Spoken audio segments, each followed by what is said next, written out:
has left its interest rates the same, untouched in a surprise move. It had been expected to raise the rate to try and curb inflation, but figures showed an unexpected fall in inflation this week, marginally. Sally Mitchell is from The Mortgage Mum. Sally, very good afternoon to you. Good afternoon. Sally, welcome. What's your reaction to today's decision from the Bank of England? Is it good news? Yes, it is good news. I think we need to take every bit of positivity that gets thrown our way and really celebrate it.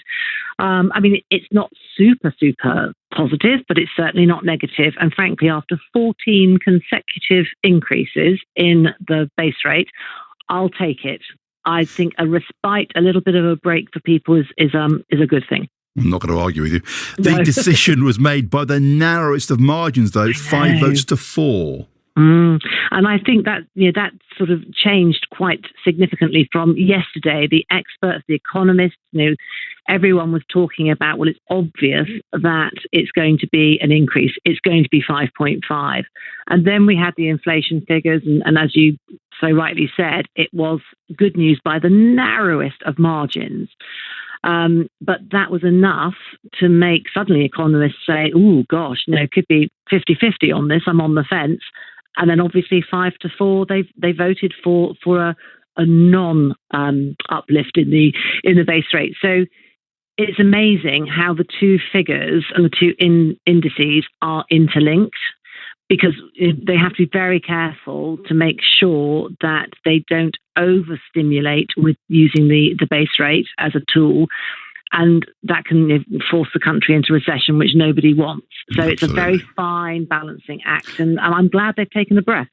But that's the thing. It is finally balanced at the moment. We have to wait and see what happens next month. Oh, exactly. But one of the key issues here, though, Sally, you know this, you're the mortgage mum, there are around 2 million people due to come off fixed rate mortgages in the next year. And some of these people and these families have really been hard hit.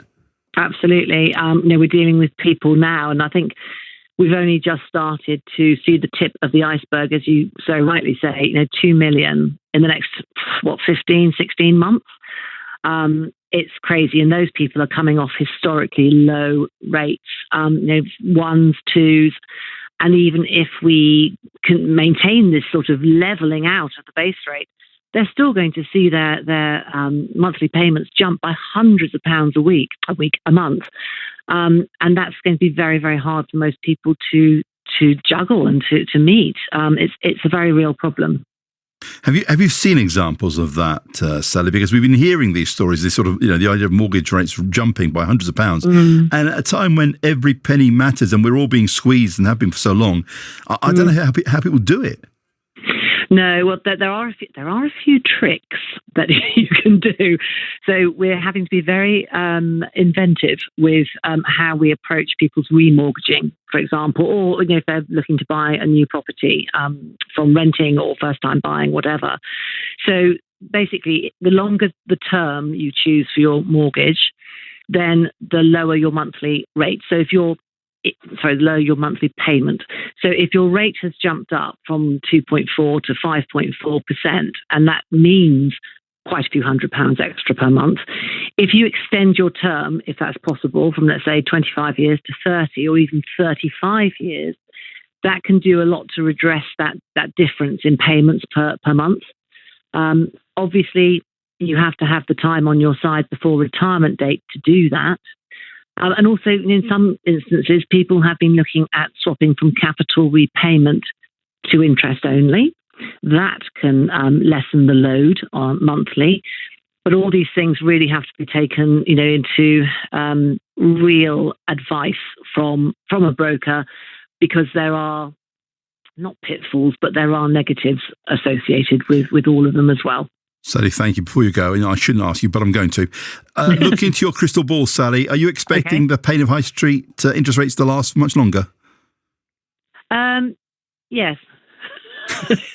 Yes, I'm afraid I am. I think we will see things getting better. Maybe not till second quarter next year. I think we're nearly at the top. But I think the new normal will be settling with a 4 in front of it. I don't think we're going to be seeing the historic lows of 2s that we have enjoyed over the last few years. Sally, thank you so much. Sally Mitchell, Pleasure. who is from the Mortgage Mum. Sport, travel and sport coming up.